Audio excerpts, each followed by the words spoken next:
Hello everyone, welcome back to our channel and I hope कि आप बहुत अच्छे होंगे। आज की क्लास में एक बहुत इम्पोर्टेंट टॉपिक हमें डिस्कस करना है। जैसे कल की क्लास में हमने ये चीज़ें डिस्कस की थी, जो सेल रेफरेंसिंग था, इसमें relative references, absolute references, mixed references. तो इसमें क्या था कि एक ही वर्कशीट के अंदर दूसरे सेल का हम एड्रेस ले रहे थे, दूसरे सेल का एड्रेस हम रेफर कर रहे थे। लेकिन जो हमारा ये टॉपिक है, references to the other worksheets, इसमें हम वर्कशीट को एक वर्कशीट का दूसरे वर्कशीट के साथ कैसे रेफरेंस करेंगे, कैसे रेफर करेंगे हम दूसरी वर्कशीट का, वो हम डिस्कस करेंगे। ठीक है, तो सबसे पहले इस वर्कशीट को हम छोड़ देते हैं, मतलब दो शीट हम ऐड कर लेते हैं ब्लैंक, ताकि हमें जो टॉपिक है वो बहुत अच्छे से समझ आ जाए। नीचे से देखो प्लस का निशान है, वहां से हम दो वर्कशीट ऐड कर लेते हैं, शीट 2 और शीट 3। ओके, अब शीट 2 और शीट 3 से सबसे पहले शीट 2 पे चले जाते हैं। अब शीट 2 में जैसे हमारे पास जो एक्टिव सेल है वो A1 है अब। ठीक है, तो इसमें क्या करना है, हमें यहाँ पे इक्वल टू निशान लगाना है। मतलब इक्वल टू जो हमारा फॉर्मूले में जो हम यूज करते हैं, इक्वल टू सिंबल, वो हमें यूज करना है। इक्वल टू लगा के अब हमें शीट 3 में जाना है। ठीक है, और वही A1 या कोई भी सेल हम ले सकते हैं, A1 ही ले लेते हैं। जैसे इस पे हमें क्लिक कर देना है, तो यहाँ पे देखो जैसे ही हमने इसके ऊपर क्लिक किया, फॉर्मूला बार में शीट 3 ये एक्सक्लेमेटरी का साइन और A1 ये आ गया हमारे पास। अब यहाँ पे करना है हमें एंटर की प्रेस। जैसे हम एंटर की प्रेस करेंगे, यहाँ पे हम कहाँ पे पहुंच गए, शीट 2 में पहुंच गए। नीचे आप देख सकते हो, यहाँ पे जो शीट टैब से शीट 2 पे हम पहुंच गए।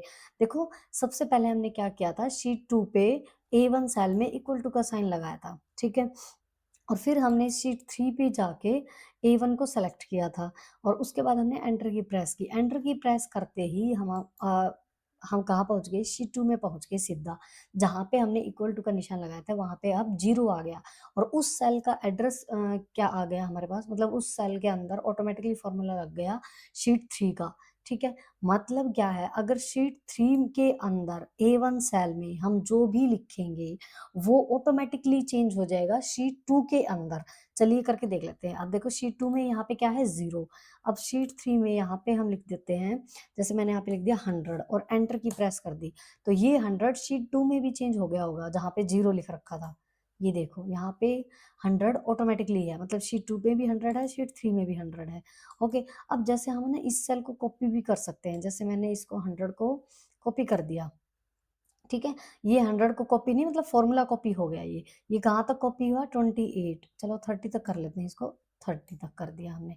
तो मतलब जो ये फॉर्मूला है वो 30 तक कॉपी कर दिया। इसका मतलब ये है कि शीट 2 में जितनी ये 30 तक 000 लग के आ रही है ना, मतलब फॉर्मूला लग गया यहाँ पे। अब शीट 3 के अंदर हम 30 तक ही, क्योंकि वहां पे हमने 30 तक फॉर्मूला कॉपी किया है ना, तो 30 तक हम जो भी वैल्यू यहाँ पे करेंगे ना, टाइप करेंगे, वो शीट 2 में भी जाएगी। अब जैसे यहाँ पे 100 लिखा था, नीचे मैं लिख देती हूँ 89, फिर उसके बाद एंटर 65, उसके बाद 34, 12, ऐसे करके कोई भी वैल्यू डाल दी हमने।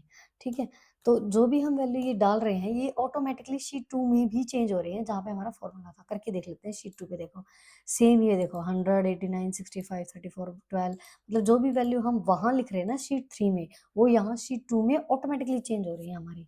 शीट 3 में लिखते जाओ, शीट 2 में अपने आप हो जाएगी। ठीक है, तो ये मतलब हमारा वर्कशीट का रेफरेंस था, कि एक वर्कशीट से हम दूसरी वर्कशीट से कैसे रेफर करेंगे। ओके, सो आई होप कि आपको समझ आया होगा। अब जो भी वैल्यू जो भी हम चेंज करेंगे, वो ऑटोमेटिकली, मतलब शीट 3 में जो चेंज करेंगे ना, वो शीट 2 में आ जाएगा ऑटोमेटिकली। ओके, सो आई होप कि ये टॉपिक आपको समझ आया होगा। ये एक टॉपिक रह गया था। सो वीडियो को लाइक, शेयर एंड कमेंट करके ज़रूर बताना आपको वीडियो कैसी लगी, एंड चैनल को सब्सक्राइब भी ज़रूर कर देना।